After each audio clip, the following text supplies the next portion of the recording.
Welcome to the MamasteFit Podcast. On this episode, we have Dr. Lejla Streets from Smile on the Pines, located here in Southern Pines, North Carolina, and she's here to discuss all things prenatal oral health. So what things you need to worry about for your oral health and dentistry during pregnancy, why you need to see the dentist, why do your gums bleed, and why do you need to ensure that you're taking in enough calcium so that your baby isn't going to steal it from your teeth.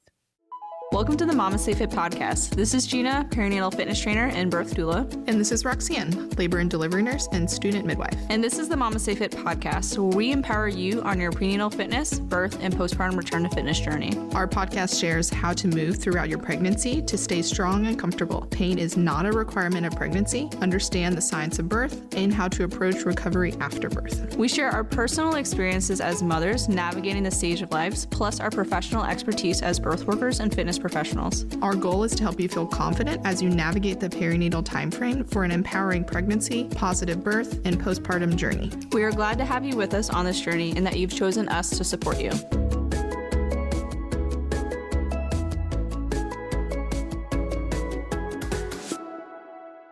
Welcome to the MamasteFit Podcast. Today we have Lejla Streets, a general dentist, talking all about oral health during pregnancy and postpartum. Thank you for being here. Thank you for inviting me. Can you introduce yourself to our listeners? Absolutely. Well, my name is Lejla Streets. I'm a general dentist with a focus in airway and sleep dentistry in Pinehurst, North Carolina. So oral health during pregnancy and postpartum is kind of a hot topic where people don't know that they can even see a dentist during pregnancy or like what they should be doing during pregnancy for dentistry and oral health. So I know during my pregnancies, my insurance covers like an extra cleaning that I didn't know that I even had. I actually learned it from my dentist because of all of the risks associated with having poor oral health for pregnancies as well as postpartum. And myself, I had like 1 million cavities in postpartum from pregnancy, probably from not great oral health. So could you talk more on why oral health is so important during pregnancy and like what are the changes that are happening that require or recommend that additional cleaning? Yeah, so many of the things that you've listed are very common in pregnant patients. I'm just going to refer all pregnant persons as pregnant patients during this podcast.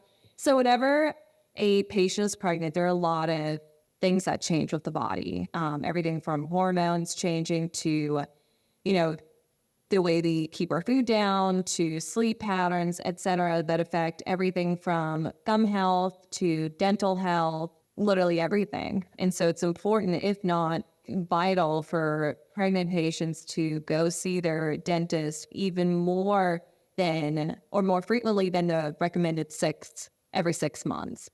Just because there are so many changes that occur in the body. And then, of course, with hormones playing a key role, too, we see more periodontal disease or gum disease with pregnancies.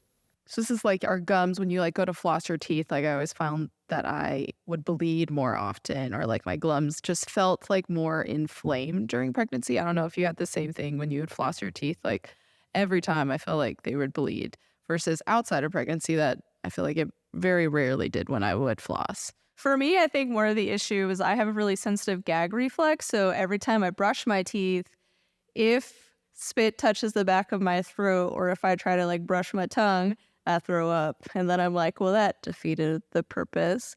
But I did learn that I shouldn't brush my teeth after I throw up because my enamel is weakened. I should just rinse my mouth out with water and cry. Right. So why should we not brush our teeth after throwing up? So you touched on two very important things. One being the bleeding of the gums, even while flossing and doing all the right things during pregnancy. And then another one being the acid reflux. And when should we brush our teeth? So I'll address the bleeding first. So with pregnancy, of course, our progesterone levels go up. And with progesterone and the hormones changing, we also have an increase in blood supply. And with that increase of blood, we have inflamed gums. So it's kind of just like this, cascade of events. And no matter how good your hygiene can sometimes be, pregnancy-induced gingivitis is very common. With the acid reflux and when to brush your teeth, ideally you should wait at least 30 minutes to brush your teeth after, throwing up. And the main reason is because the mouth is very acidic after contacting acid, and any sort of mechanical abrasion can hurt the enamel. So again, now we would be more susceptible to cavities if the enamel gets weakened. So the best thing to do, I always tell this to my mom, after you throw up, add a teaspoon of baking soda into 8 ounces of water, mix it up, rinse with it, re-neutralize the acid in the mouth, and then within 30 minutes, you're good to go and brush your teeth. Oh, that's better than what I've been doing. Just rinsing with water and crying. It's the worst. Like when I like brush my teeth and I throw up, I'll sit by the sink for like 10 minutes just dry heaving, and I'm like, this is awful. It's the worst thing ever.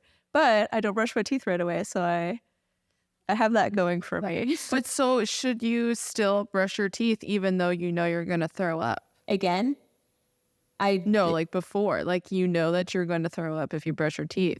So you should still brush your teeth, though. right before, I have never heard of that. I don't think I've ever planned to throw up.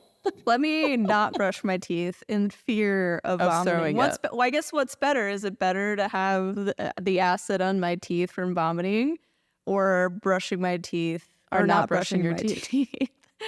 Probably brushing your teeth probably and just not hoping brushing you your don't. teeth is worse. And not than- brushing your teeth. Not brushing your teeth is better than brushing them right after throwing up. So the acid on your teeth, it is what it is. Again, we can't control everything during pregnancy. So we just have to do our best to be as preventative as possible and try not to do more harm. So I will continue to brush my teeth twice Brush a your day teeth, and but- floss. not after throwing up. In coffee, too. You shouldn't drink coffee and then brush your teeth, too, because of the know. same The things I've concept, been right? learning from Instagram. Like orange juice, too, like acidic drinks. Don't brush your teeth after that, right? And literally everything besides water. So if you drink anything acidic, if you eat anything, you should ideally wait 30 minutes before you floss and brush your teeth. Yeah. This is really blown. So I think my dental hygienist told me this, and I was like, oh my gosh, I eat breakfast and then immediately brush my teeth. Have I been like just destroying my enamel every single morning? So now I will brush my teeth and then eat, and then I just have like Yeah. breakfast breath. That was a little bit of a controversial topic too, between well, should I brush my teeth right after waking up and then eat breakfast, or should I eat breakfast and then brush my teeth because you're going to leave all that bacteria in your mouth? I always say, if you're on the run after eating breakfast, go ahead and just brush first thing in the morning, because we have all this bacteria that sits on our teeth, especially if we're mouth breathing. It will just sit on there and create that acid that creates cavities. But if you're the kind of person like, well, I'm not going anywhere after eating breakfast, just wait the 30 minutes and then brush your teeth. That's better. That's probably better than what I do is by brushing my teeth on the go. So something else that I think is really important about dental health, especially during pregnancy, is the bacteria that we have in our mouth or that may grow from having any sort of like dental disease can also impact our pregnancy and create some complications as well. Like that was something that I learned when I was in my trying to conceive, like certain bacteria in your mouth, like with your saliva, can impact your fertility. Is there stuff that can also impact like your pregnancy and any complications that could occur? Absolutely. So this is one of the main reasons as to why we always recommend coming in and seeing the dentist, especially during pregnancy. So there are certain bacteria, and one of them is the TF and FN that we can actually test in saliva that are linked to an increased risk of stillbirths, difficulties with conception, miscarriages, preeclampsia, preterm births, and just being proactive and not trying to transfer those bacteria to the baby are important. I'm kind of going to dive into the physiology in this. So remember I mentioned that when, a patient is pregnant, they have a lot more blood and their gums bleed. Every point of contact of bacteria with the blood actually allows that bacteria to enter the bloodstream. And so whenever we have bleeding gums, that bacteria is entering the bloodstream, and that bloodstream gets pumped to baby too. So that is going to be the baby's first exposure to whatever bacteria you carry in your mouth. So if you are more prone to having gum disease, cavities, etc., that is introduced to baby. And that's where the increased chances for things like stillbirths or difficulty with conception, etc., stem from. So what is the actual increased risk? So when we say increase, it always kind of scares people, I think, because it's well, how much of an increased risk is it? It probably depends on how much bacteria you have, but is it a substantial increase, or it's it goes from zero point 0.1 to 0.15? Well, that really comes down to what bacteria is in your oral flora or in your mouth. That is going to be the number one determinant. I cannot tell you yes, you have this much percentage. I think it's somewhere in the 30s, so 34%. Overall, they say pregnant patients with oral bacteria are 7 times more likely to experience things like a miscarriage than someone with a healthy balance of bacteria. So you cannot eradicate any sort of bacteria in your mouth. You can establish this healthy balance of good and bad bacteria, and that's what we're trying to achieve with regular cleanings, good diet, good oral hygiene, etc. Is there anything else that someone can do to improve the bacteria balance in their mouth, and in addition to brushing their teeth, the good oral hygiene, drinking water, things like that? Are probiotics helpful? Fermented foods, things like that? Is that safe during pregnancy? So things that can help boost the bacterial balance itself, everything from not mouth breathing, because mouth breathing tends to favor the collection of bad bacteria that can cause cavities, etc. Making sure you get dental treatment taken care of. So let's say you have an abscess in your tooth. Well, that's a no-go. If you have cavities that require treatment, or if you have fillings that are completely defective or need replacement, introducing oral probiotics, oral prebiotics helps, again, reestablish that good bacterial balance, because we want to feed the good bacteria that we have. Yeah, so things like that. So I was using a oral mouthwash that was a prebiotic one, I think, where I wasn't swallowing it. I was just rinsing my mouth with it for a minute or two. And then I also had a pill that I would just place under my tongue. That was I think a prebiotic or probiotic. I don't know. Yeah, so there are mouth rinses. I would put it underneath my tongue and it would just dissolve in my mouth. And I know those are both things that you recommended to me when I was in my conception phase to help with the bacteria balance within my mouth. Are those things that you would potentially recommend to someone that was pregnant as well, or are those exclusively outside of pregnancy? Absolutely. One of the mouth rinses that I frequently recommend is Stella Life. It's more of a homeopathic mouth rinse that contains xylitol. Xylitol is that sugar that bacteria love to eat, but they can't digest it, so they end up dying.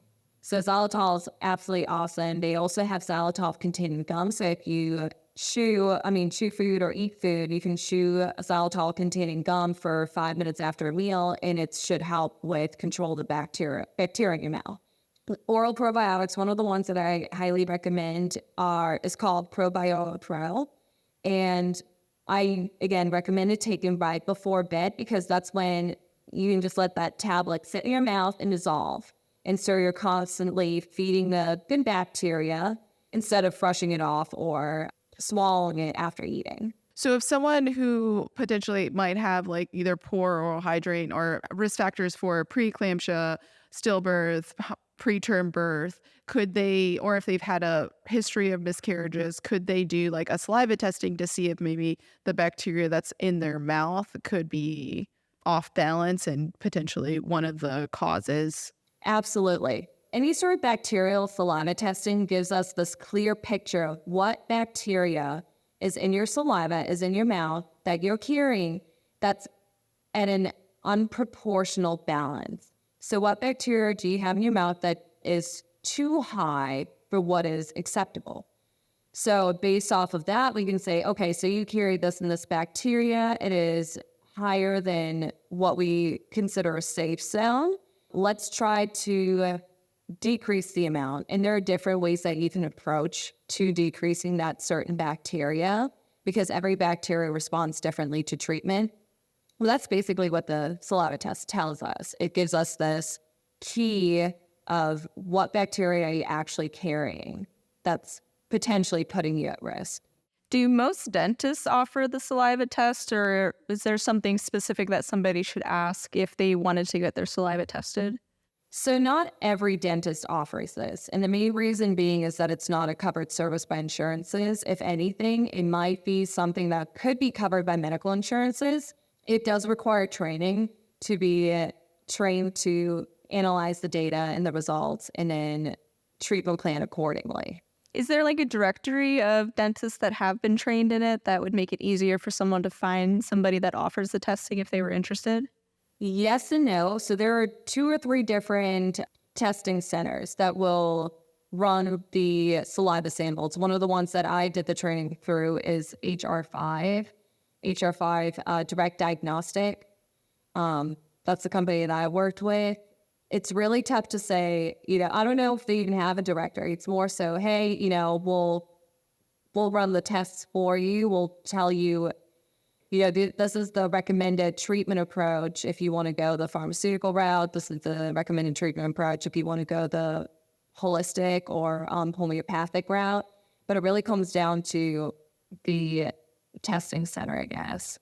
So if someone does have like a cavity or like oral issues during their pregnancy, could they get that treated? Like, what is kind of like the risk-benefit balance for someone to make a decision on whether or not they want to get a cavity treated versus like waiting till like after pregnancy or after they give birth? Because if I broke my leg, I would want my leg to get fixed during pregnancy, but I don't know if that same like thought process is applied to like oral health as well. Because I know I cracked my tooth when I was pregnant with Lily, my first pregnancy, eating popcorn. I cracked my tooth.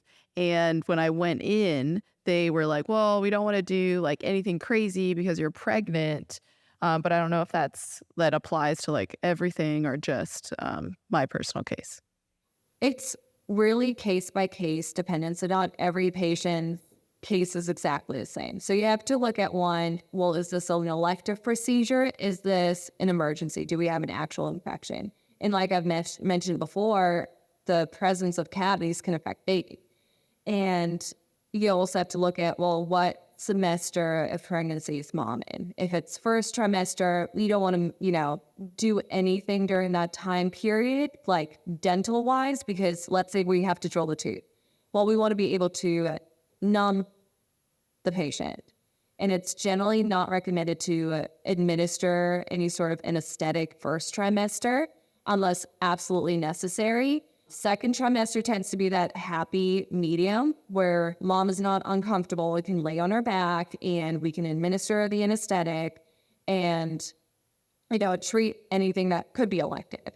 And depending on severity, of course, you have to also gauge, am I actually going to go to the dentist during my 4th trimester, or should I just get this taken care of before I get too busy and don't sleep and my diet is off and I'm potentially not brushing my teeth all the time? So it's very personal, but, mom has to be aware how busy she's going to be, those 3 months after baby is born. So if there's an elective procedure that mom can do second trimester is safe for baby. It's safe for her. It's not uncomfortable for her. I've definitely treated patients or the day prior they were supposed to be induced with their baby. So, it also comes down to provider preference. Like, is the provider comfortable treating patients as late as, 38 weeks pregnant? So could you get a cavity like assessed and treated without getting an x-ray during pregnancy? I know that might be a little controversial as well of whether or not you should get oral like dental x-rays during pregnancy or not. Like, can you get a cavity repaired without having an x-ray? That is a huge liability that I don't think any provider is going to partake in. So it's more of a liability issue. If you see the patient for the first time, you haven't had x-rays in the last 3-6 months or so. I mean, again, the cavity could be completely different. If it's one that's close to the nerve 6 months ago, well, it's going to be a completely different diagnosis this time. I mean, if someone is symptomatic, has symptoms, and is in pain, 100% that is more of an emergency procedure. We do recommend taking the x-rays.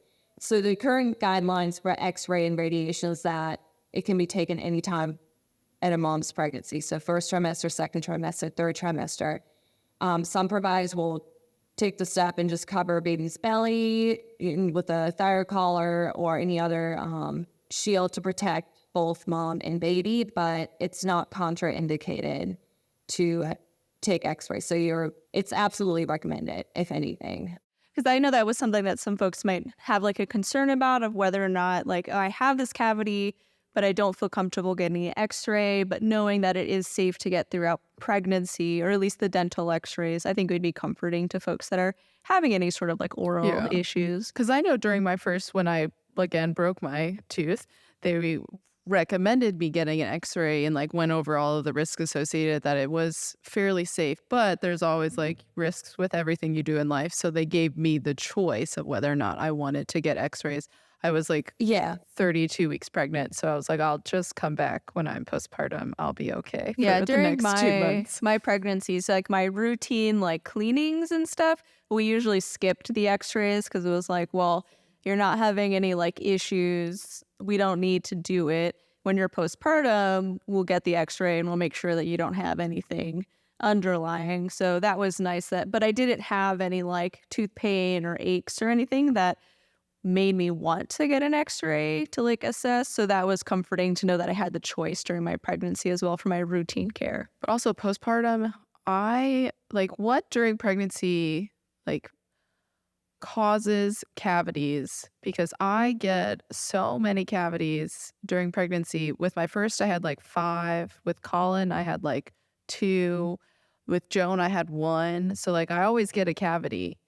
You need to brush your teeth. Oh yeah, I'm just so dirty. But no, is it? So like some people will say, is it related to like the amount of calcium? Like your baby is stealing the calcium and vitamin D from your teeth, and it's like leaching it out of your teeth, and that's what's causing your increased risk of cavities. But like I took vitamin D and calcium during my pregnancies after my tooth broke. I didn't do it before that. So is that the reason I had so many cavities, is because my babies were taking the calcium and vitamin D from my teeth? Or is it just because of like the hormones within pregnancy? So it's definitely not a myth. Whenever, if you're growing a baby needs the same nutrients as you do. So more vitamin D, more calcium, more magnesium. And so when your body's depleted, it tries to get the source of vitamin D and calcium and magnesium in order to function and have your hormones function the way they're supposed to.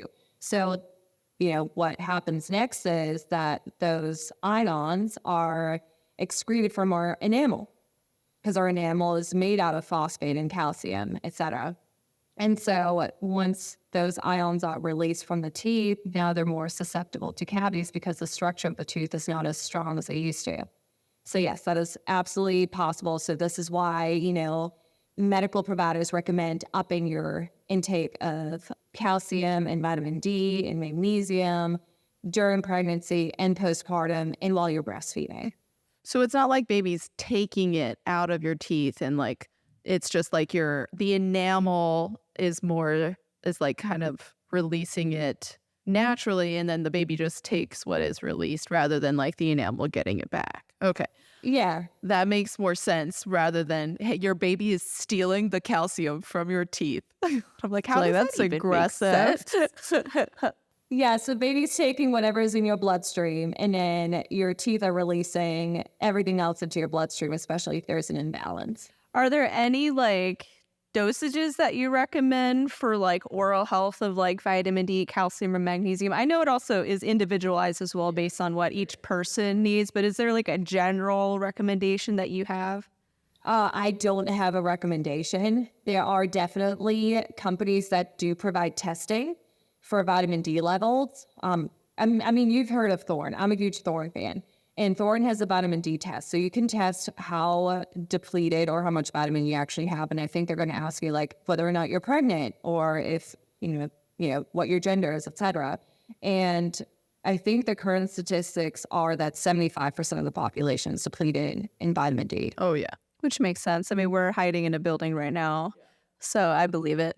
Oh, yeah. And people who work night shift as well as healthcare providers are like also crazy depleted. I had a vitamin D test done for the first time during pregnancy with Lily, and my level was 7. What's it supposed to be? It's supposed to be, ideally, they say 40 or above. Like between 40 50 is probably ideally. But if you are that depleted, they're like, we're just trying to get you to the 20s or 30s as much as we can. So I was taking a ton of vitamin D at the end of my pregnancy with Lily. Yeah. But yeah, 7, not ideal. Your poor teeth. Not Your poor ideal. teeth. I know, my poor teeth. No wonder you had like 15 cavities. Yeah, my teeth were just falling apart because I had a vitamin D level of 7. But I worked night shift like 6 of the months of my pregnancy, so I never saw the sun. So we get a lot of vitamin D from the sun normally. You don't have to always supplement with vitamin D if you're out in the sun a lot. The diet matters too. Needed also has a vitamin D test that I did during Colin and Joan's pregnancy to monitor my vitamin D, as well as your providers can do vitamin D testing during your pregnancy because more research is coming out about the benefits of vitamin D levels being in that optimal dosage for not just like oral health, but also like pain management. Like your pain tolerance could be higher when your vitamin D levels are within a normal range, as well as like bone health, your baby's health. Like Yeah, it can vitamin support D breastfeeding as well. Towards the end of my amazing. pregnancies, like in the 3rd trimester, my midwife recommends like 5,000 whatever units. units, I don't know what the units are, of vitamin D to help support breastfeeding when it Yeah. happens. So in my 3rd trimester, like I up my dosage of vitamin D to prep for postpartum. Yeah. It needed, so finding a prenatal that has vitamin D in it can be really beneficial. So Needed's prenatal has 4,000 units just in the capsule version. The 8 capsule version, Needed's has 4,000 units of vitamin D in it already. And then they have a separate vitamin D that you can add in. So that's what I personally use is Needed's prenatal. Maybe not every day, but most days. And then I add in the vitamin D because I am so deficient in it that I add in like additional vitamin D because I still don't go into the sun. I do that as well. Yeah. So if you want to try out Needed, you can use our code MamastePod to get 20% off your first order or the first 3 months of a subscription. We really like Needed. So try it out. So also with, acid reflux, you are more susceptible to get cavities that way too, because you're constantly introducing that acidic environment to your teeth, and that acid can degrade teeth structure or tooth structure as well. So this is like not just throwing up, but it could also be from heartburn, like the actual heartburn. Yes, where so it's heartburn, yes, yeah. How rude. Gosh, so So rude, if you have babies. heartburn, there's going to be an imbalance of gut bacteria. Yeah. So it all comes back to the bacteria. Always the bacteria. So taking a probiotic for not just your microbiome of your mouth, but also your gut is beneficial because that all affects your baby. Just the microbiome of your entire body. Everything's connected. Can't just focus on one thing. Yeah, you It's got to like- do it all. But I it's guess- all the hormones. The progesterone does so much to your body that you think it would make Just it just like super relaxes human. everything. But it doesn't. It makes your like the sphincter of your esophagus just more relaxed, which increases the Which heartburn is as not well an as actual the sphincter, because it's your diaphragm that squeezes the esophagus to keep the stomach acid in. And as progesterone goes, it relaxes everything, and then things just kind of move around. Your diaphragm position is changing because of pregnancy, and so that can contribute towards the acid reflux because it's not squeezing enough to keep it all in. There's also a sphincter though. But it's not like your butthole. It's different. It's like valves. There's a valve there. Yeah, but it's The valve relaxes. yeah. So it's not just a squeeze, make it really tight. It doesn't squeeze quite as much anymore. Progesterone. It's just That's sucks. so rude. So rude. So rude. Oh, yeah, no. And I guess this is a great point to jump into the hot question that I get asked. Why do my teeth always shift after I have a baby or after pregnancy? Oh, like they're moving. They always feel like they're moving during pregnancy. It's a progesterone. It's progesterone and it's relaxin. Those are your two hormones that are responsible for that, because the teeth are held by ligaments in place. And so when everything else relaxes all the ligaments, so do the teeth, the ligaments that hold the teeth in place. So one of the things I guess you can recommend is to have your dentist fabricate a retainer to keep your teeth from shifting, because it's very common. And I think that's maybe why my teeth never shifted, because I always wear retainers. But I'm going to blame kids, but I think this was just my smile. I feel like it's just your smile. It looks beautiful though. Thanks. My vision always changes from pregnancy, which is not related to the topic Not of related this podcast. at all. Oh my God, my but vision has gotten like progressively worse. I brought it up to one eye doctor and he looked at me like I was insane, where I was like, I think pregnancy is affecting my vision. And he was like, hysterical woman, be quiet. Your uterus is talking. And then I brought it up to another eye doctor who was a female, and she was like, yeah, it's totally a thing. She's like, there's research that supports it. And I was like, I knew it. I am not a hysterical woman. But so this hormones affect like the eyes, Everything. but not just during pregnancy, but during postpartum if you're breastfeeding. So your teeth are also affected postpartum, and the changes is probably still there postpartum if you're breastfeeding. Absolutely. So how long, like if someone is breastfeeding, what would their oral recommendations be for that period? So like I know when I got a cavity filled, we were being more cautious with the cavity filling because I still had all the hormones from pregnancy and I'm breastfeeding. So like how could that affect your oral health as well during the postpartum period? I mean, even postpartum, you still have all that progesterone in your system and more blood. It's the same minus, I guess, the heartburn, except less sleep, which again can be detrimental. Again, you're breastfeeding, so To your oral health too? Damn it. Just all Just these things. overall health. so it's your entire body. It's all connected. It's all one system. So with everything just relaxing, falling out of place, you're Gosh. vomiting all over the place, like how, and obviously it affects your sleep throughout pregnancy as Yeah. well. How does sleep apnea like increase during pregnancy? Like, are we all just like these- falling apart as we grow a human being? I know. You think, again, you think you're going to be like the superhuman healing abilities during pregnancy because you're growing a human. You want to make sure that you don't get sick. Your immune system should be better. But none of that happens. You are just in a weaker state. Yeah, your immune system just shuts down during pregnancy. It's great. Yeah. Just shuts down. So one of the things that happens, of course, during pregnancy is that we start to retain more fluid. Our nose becomes way more congested than before. We have relaxing progesterone running through our system, relaxing all of our muscles, preparing for childbirth.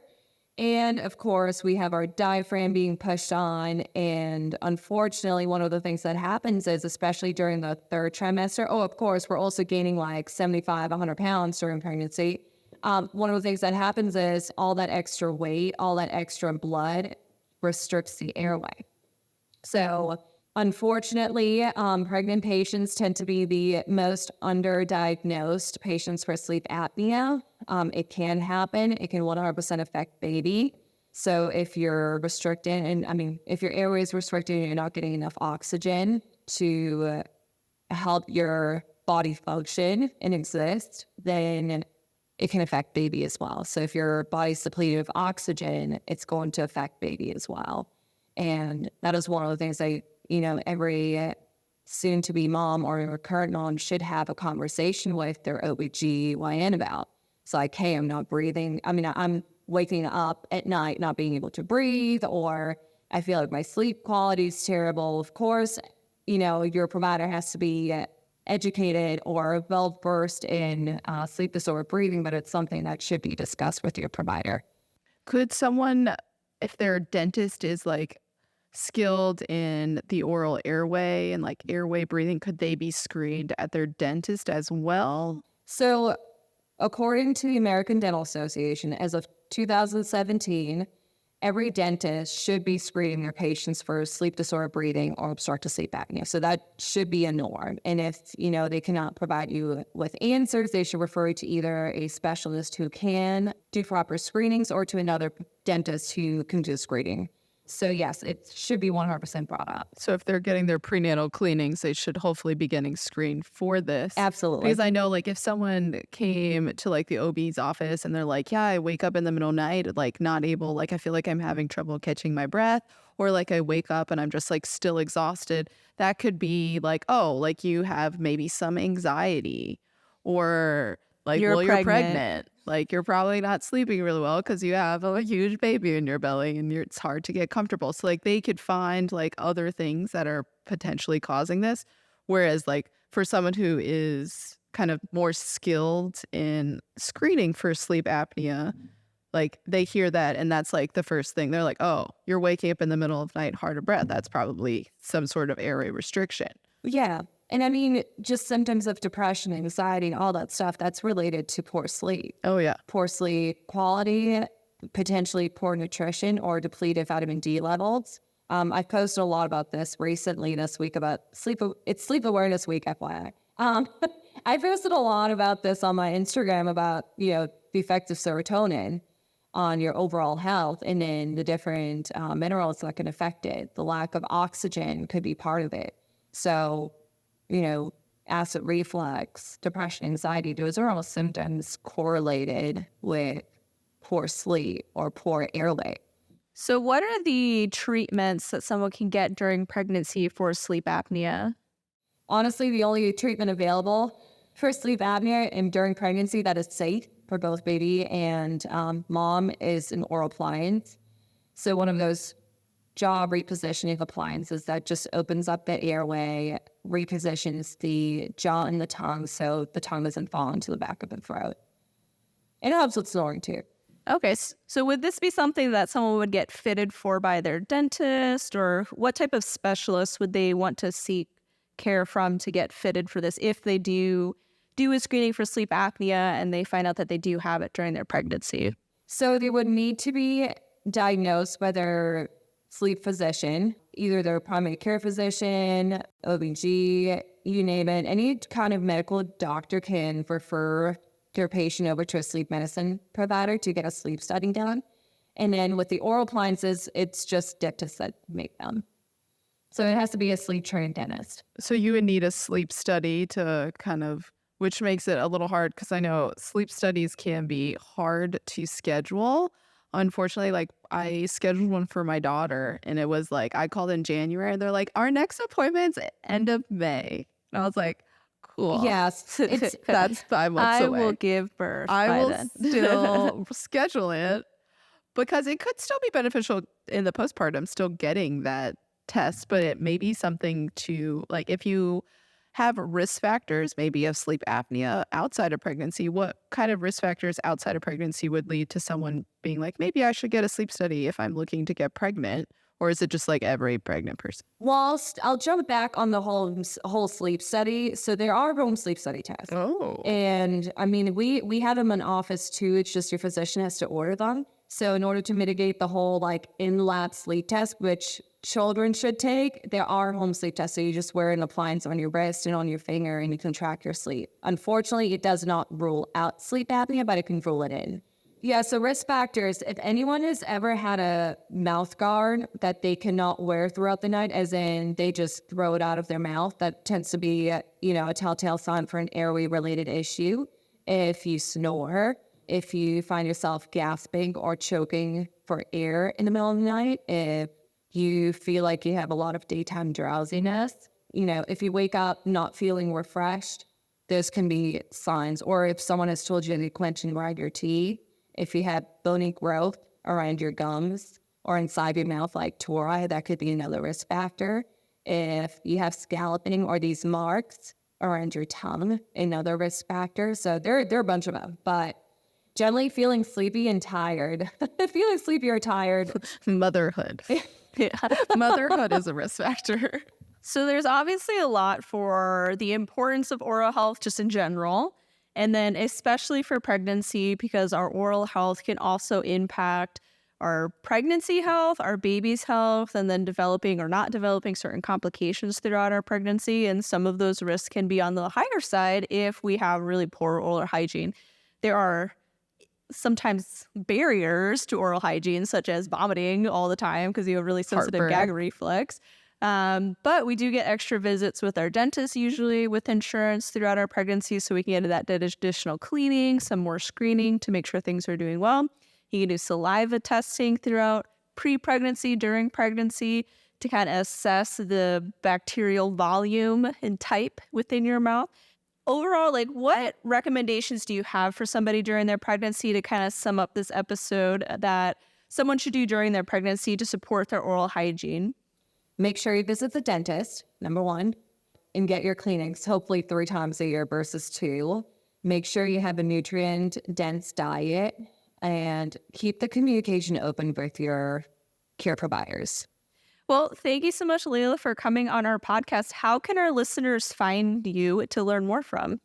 So they can visit our website, which is ncairway.dentist, or on Instagram, they can find me at Dr. Streets DMD.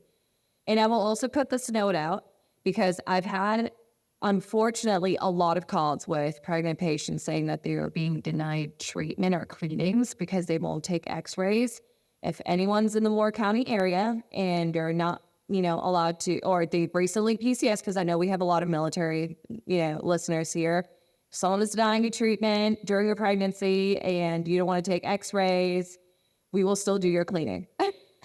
We will not, do your whole treatment, but we will still do your cleaning because it's so important for baby to make sure that your teeth are being taken care of and your overall health. Awesome. Well, I appreciate you in Moore County because I have a cleaning, I think, at the end of the month. But thank you so much, Lejla, for coming on the podcast. For those of you that are listening, we'll link links down in the show notes so that you can connect more with her if you want to learn more about airway health. And you live in Moore County, definitely check her out. She's a wonderful dentist, obviously one of our favorites because we see her personally. But thanks so much for coming on the podcast. Thank you so much. Thank you. I had a lot of fun. Hi, I'm Chris. When my wife and I first found out we were going to be parents, I was admittedly pretty overwhelmed. I had no idea what to expect during pregnancy, labor, and birth, and I knew I wanted more than anything to be able to confidently support my wife during what would be one of the most physically and emotionally intense experiences of her life. Deciding to take the MamasteFit Childbirth Education course truly changed my entire outlook from being nervous and unsure of what to do or say, to feeling calm and prepared to advocate for my family. In the MamasteFit Childbirth Education course, I learned what to expect overall, how to read the stages of labor, and tons of different comfort techniques to better support my wife during them, and most importantly for me, what questions to ask and what rights we were entitled to with our birth provider and location. We learned how to communicate our birthing desires, and I felt so much more equipped to calmly stand my ground and be a rock for my wife where I otherwise would have felt unsure of how to avoid just feeling like another helpless body in the room. I know for a fact this course elevated my experience as a new father, and then again when we welcomed our second baby. And I cannot recommend it more to all birth partners out there. Thank you, Gina and Roxanne, for all that you do to educate and empower us. Thank you for listening to this entire episode with Dr. Lejla Streets. If you are pregnant and looking for more support throughout your pregnancy, check out our online prenatal fitness programs as well as our online childbirth education program.